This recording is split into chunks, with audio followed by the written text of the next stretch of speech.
ஓம் நம சிவாய. ஓம் வராகி அன்னையே போற்றி. நல்லதே நினைப்போம், நல்லதே நடக்கும். இன்றைக்கி நம்ம பார்க்க போகிற பதிவு தீராத பிரச்சனைகள் தீர ஏற்ற வேண்டிய தீபத்தை தான் பார்க்க போகிறோம். இன்றைக்கும் நம்ம பலர் மன வேதனையோடு தான் வாழ்ந்துட்டுருக்கோம். எல்லாருக்குமே வேதனை பிரச்சனை இருந்தாலுமே ஒரு சிலர் மன உறுதியோடு போராடி அதுலேருந்து மீண்டு வந்துடுவாங்க.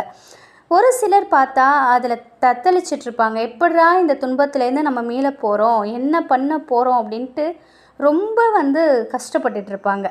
இந்த துன்பம் ஓரளவுக்கு இருக்கும்போது நம்மளால் அதை எதிர்த்து போராடலாம், முயற்சி செய்யலாம், அதை எப்படி நம்ம வெளியில் வர்றதுன்னு. ஆனால் சில நேரத்தில் நம்ம மீறி நடக்கும் செயல்களுக்கெல்லாம் நம்மளால் எதுவுமே பண்ண முடியாது. அதுக்கெல்லாம் ஒரே தீர்வுன்னு பார்த்தா கடவுளை நம்ம சரணடைகிறது தான். இப்படி தினம் போராட்டத்தோடு வாழ்ந்துட்டு இருக்கிறவங்க எல்லாருமே சிவபெருமானை நினச்சி இந்த ஒரு தீபத்தை ஏற்றணும் அப்படின்னாக்கா நிச்சயமாக அந்த எவ்வளோ பெரிய கஷ்டத்திலிருந்தும் நம்ம தப்பிச்சிடலாம். இந்த தீப வழிபாட்டை நீங்கள் சிவபெருமான் கோவிலில் போய் செய்யலாம். அப்படி பக்கத்தில் கோவில் இல்லாதவங்க நீங்கள் திங்கட்கிழமையில் உங்கள் வீட்டில் இந்த வழிபாட்டை செய்யலாம். திங்கட்கிழமைங்கிறது சிவபெருமானுக்கு உகந்த நாள். சோமவார திங்கட்கிழமை நாளைய தினத்தில் நீங்கள் இந்த ஒரு வழிபாடை செய்யலாம். நீங்கள் கோவிலுக்கு போகும்பொழுது அகல் விளக்கு, நல்லெண்ணெய், பஞ்சுத்திரி, முக்கியமான ஒரு பொருள் கொண்டுட்டு போங்க. 5 முக ருத்ராஜம், இது எல்லாத்தையும் எடுத்துகிட்டு நீங்கள் கோவிலுக்கு போங்க. அங்கே சிவபெருமானுக்கு முன்னாடி அகல் விளக்கில் ருத்ராஜத்தை போட்டு தீபத்தை ஏற்றுங்க. இந்த விளக்கை சுற்றிரும் அவருக்கு உகந்த வில்வ இலையை கொஞ்சமாக வச்சுடுங்க. அதுக்கப்புறம் இந்த மந்திரத்தை நீங்கள் சொல்லணும். ஓம் தத்புருஷாய வித்மகே மகாதேவாய தீமகி தன்னோ ருத்ர பிரசோதயா. இதை இமேஜ்லையும் கொடுக்குறேன், டிஸ்கிரிப்ஷன்லையும் கொடுக்குறேன். இதை நீங்கள் தீபத்துக்கு முன்னாடி உட்காந்துக்கிட்டு 27 முறை இந்த மந்திரத்தை நீங்கள் சொல்லணும்.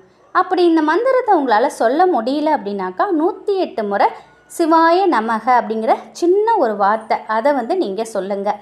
சிவாய நமக இந்த வார்த்தையை, இந்த நாமத்தை 108 முறை சொல்லுங்கள். அதுக்கப்புறம் நீங்கள் கோவில் சுற்றிட்டு நீங்கள் வீட்டுக்கு வந்துடலாம். இப்படி வாரந்தோறும் திங்கட்கிழமையில் இந்த வழிபாடு செய்யும் பொழுது எவ்வளோ பெரிய பிரச்சனையாக இருந்தாலும் நிச்சயமாக தீர்க்க முடியாத பிரச்சனைகள் எதுவாக இருந்தாலும் அது தீரும். இந்த வழிபாடு பக்கத்தில் சிவன் கோயிலில் இல்லை அப்படின்னு நினைக்கிறவங்க வீட்டிலேயே சிவன் பெருமானோட படம் இருந்துச்சுன்னா அவங்களுக்கு முன்னாடி இந்த தீபம் ஏற்றலாம். அப்படி இல்லைன்னா மானசீகமாக சிவபெருமான மனசார நினச்சிக்கிட்டு இந்த ருத்ராஜ தீபத்தை நீங்கள் ஏற்றிட்டு இந்த மந்திரத்தை நீங்கள் சொல்லலாம்.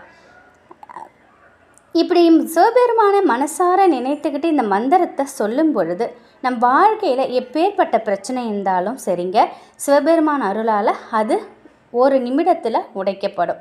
நம்முடைய பிரச்சனைகள் அனைத்தையுமே தீர்த்து நம்மளை நல்ல முறையில் நிம்மதியாக வாழ வைப்பாங்க. சிவபெருமான் மீது முழு நம்பிக்கையோடு இந்த தீப வழிபாட்டை நீங்கள் செய்யும் பொழுது எப்பேற்பட்ட பிரச்சனையிலிருந்தும் நீங்கள் வெளியில் வரலாம். வாரந்தோறும் திங்கட்கிழமை ருத்ராஜம் 5 முக ருத்ராஜம் இருக்குது பார்த்தீங்களா, அந்த ஒரு தீபத்தை நீங்கள் ஏற்றும் பொழுது உங்கள் வாழ்க்கையில் அனைத்துமே நல்லதாகவே நடக்கும். எவ்வளோ பெரிய கஷ்டத்தில் இருந்தாலும் சரி, எவ்வளோ பெரிய கஷ்டம் உங்களை வாட்டி வதைச்சாலும் சரி, உங்களுக்கு மன நிம்மதி கிடைக்கும். எதையும் எதிர்த்து போராடக்கூடிய ஒரு துணிச்சல், தன்னம்பிக்கை உங்களுக்கு கிடைக்கும். வாழ்க்கையில் அனைத்தையுமே நீங்கள் போராடி வெற்றி பெறக்கூடிய ஒரு மனசில் ஊக்கத்தை கொடுப்பார். சிவபெருமானை நினைத்து இந்த ஒரு தீபம் ஏற்றும் பொழுது அனைத்துமே வசப்படும். இந்த ஒரு தகவல் உங்களுக்கு பயனுள்ளதாக இருக்கும் அப்படின்னு நம்புகிறேன். நாளைய தினம் திங்கட்கிழமையில் இந்த தீப வழிபாட்டை நீங்கள் ஸ்டார்ட் பண்ணுங்கள். அதுவும் நாளைக்கு வருடத்தின் முதல் சோமவார திங்கட்கிழமை, நாளைய தினம் நீங்கள் தொடங்குறது மிக மிக சிறப்பு. இந்த ஒரு தகவல் உங்களுக்கு பயனுள்ளதாக இருக்கும் அப்படின்னு நம்புகிறேன். வராகி அணியின் அருளோடும் சிவபெருமானின் அருளோடும் எப்பொழுதும் உங்கள் வீட்டில் செல்வ செழிப்பும் ஆரோக்கியமும் மகிழ்ச்சியும் நிலைத்திருக்கட்டும். நன்றி.